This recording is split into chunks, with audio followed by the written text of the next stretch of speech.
The Middle East is once again trembling under the weight of dramatic military developments. According to Iranian media and international defense outlets, Russia has begun supplying Iran with a combination of fighter jets and advanced missile defenses.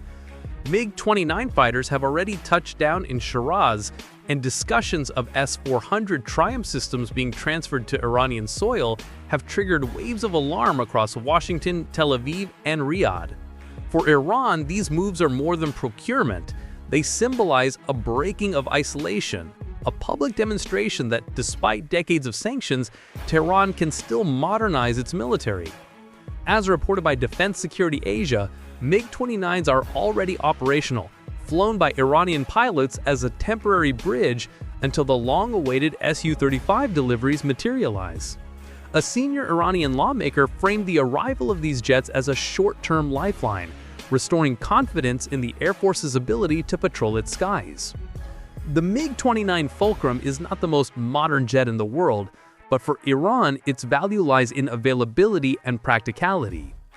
Introduced by the Soviet Union in the 1980s, the MiG-29 was designed as a counter to American F-15s and F-16s.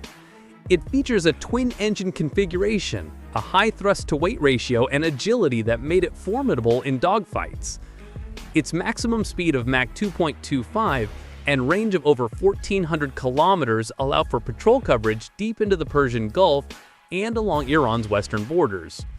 Armed with R-73 short-range heat-sinking missiles and R-27 radar-guided medium-range missiles, the MiG-29 gives Iran a modernized ability to intercept intruders.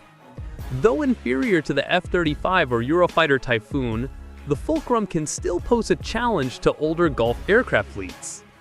Iranian outlets emphasize that these jets will relieve pressure on their aging F-14 Tomcats and F-4 Phantom IIs, many of which struggle with spare parts and maintenance. Beyond capability, the MiG-29 represents a symbolic gesture. It is proof that Russia is willing to deliver combat aircraft despite international scrutiny. It is also a signal to the West that Moscow's defense industry can still export hardware while waging its own war in Ukraine. But while MiG-29s grab headlines, it is the S-400 that truly unsettles Western planners. Military Watch magazine claimed that systems have been sent to Iran for testing, while Defense Security Asia described activities near Isfahan suggesting live trials. TVP World reported that Russian personnel may initially operate the systems, guiding Iranian crews through the complex training process. The S-400 is one of the world's most advanced surface-to-air missile systems. Its layered architecture combines long-range 40 N6 interceptors, medium-range 48 N6 DMs, and shorter-range 9 M96 missiles. Together, they create a protective dome that can target stealth aircraft, drones, cruise missiles, and some ballistic missiles. The radar suite is equally impressive. The 91 N6 Big Bird surveillance radar scans hundreds of kilometers in every direction, while the 92 N6 Gravestone radar provides precision fire control. Each S-400 battery can engage up to 36 targets at once, guiding as many as 72 missiles simultaneously. Deployed strategically in the Persian Gulf, an S-400 division could cover airspace from Kuwait to Oman. U.S. bases in Qatar, Bahrain, and the UAE would be within its engagement envelope. Israeli jets attempting to strike Iranian nuclear or military facilities would face far greater risk. The potential for anti-access area denial, or A2AD, is clear. With overlapping layers of coverage, Iran could raise the cost of any foreign intervention. Even if the system is not used, its presence forces adversaries to reconsider flight paths, tactics, and weapon choices. Yet skepticism persists. Analysts cited by the Atlantic Council caution that much of this may be political theater. Moscow, stretched by the war in Ukraine, may have little capacity to export fully operational S-400 batteries. Exporting too many units risks weakening Russia's own defenses and undermining relations with Gulf Arab states. Forbes added that overpromising and under-delivering could tarnish Russia's reputation as a reliable arms exporter. Deliveries may be partial, delayed, or focused on limited quantities, sufficient for propaganda but not for full military transformation. Even if Iran does receive a unit, operational integration is another challenge. Training personnel, securing spare parts, integrating command and control systems, and developing interoperability with existing radars takes years. Some experts believe Russian crews will remain essential for years to come. Despite the doubts, the regional impact is undeniable. Reuters reported that Israel is accelerating its purchase of additional F-35 stealth fighters and Arrow 3 missile defenses. Saudi Arabia and the UAE, according to Al Jazeera, are reinforcing their Patriot PAC-3 and THAAD networks, wary of a strategic imbalancement. Oil markets have already reacted. As soon as reports of MiG-29 arrivals and potential S-400 tests surfaced, prices spiked. Energy analysts explained that even the perception of contested skies above the Gulf raises fears of tanker disruptions. In a world so dependent on Gulf energy routes, rumor alone can shake global markets.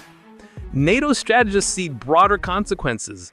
Iran's cooperation with Russia strengthens a parallel security bloc outside of Western influence. If combined with China's HQ-9 contributions, Tehran could field a hybrid air defense network blending Russian and Chinese technology. This multi-layered umbrella would complicate not only military planning, but also diplomatic pressure campaigns. Beyond the battlefield, the symbolism is powerful. Iran, long seen as a pariah under sanctions, is presenting itself as a state capable of securing alliances with two global powers. For Moscow, it demonstrates resilience against Western isolation. For China, it showcases influence in a region traditionally dominated by the US. This cooperation is not sudden. Russia has long been a supplier of military technology to Iran, from T-72 tanks to Tor M1 missile systems. After the nuclear deal collapsed in 2018 and renewed US sanctions, Tehran leaned more heavily on Moscow and Beijing. Joint military drills in the Persian Gulf, combined naval exercises, and drone technology exchanges deep into the partnership. The war in Ukraine accelerated this convergence. Iran supplied Russia with Shahed 136 drones, which Moscow used extensively on the battlefield. In return, Russia began fast-tracking discussions on supplying advanced jets and air defense systems. The MiG-29 deliveries and the whispers of S-400 transfers may be part of that quid pro quo. We now face a critical moment. If MiG-29s are firmly integrated and the S-400 becomes operational, Iran's deterrence capacity will leap dramatically. Israel and the United States would face far more complicated military scenarios, and Gulf Arab states would double down on their own defenses. If, however, these deliveries remain partial, symbolic, or unintegrated, the narrative may outpace the reality. In that case, Iran gains psychological advantage and propaganda value, but little in practical defense. As James Defense Weekly often reminds us, arms transfers are more than hardware. They are about leverage, deterrence perception, and the shaping of choices by adversaries. And so even if the S-400 never fires a missile from Iranian soil, its shadow already looms large across the Middle East. The world watches Tehran, Moscow, and Washington. Will this trigger a new regional arms race, or will it remain a war of rumors, intimidation, and perception more than steel and fire? Only time will tell. Share your thoughts in the comments, and don't forget to subscribe for more updates on global defense and geopolitics.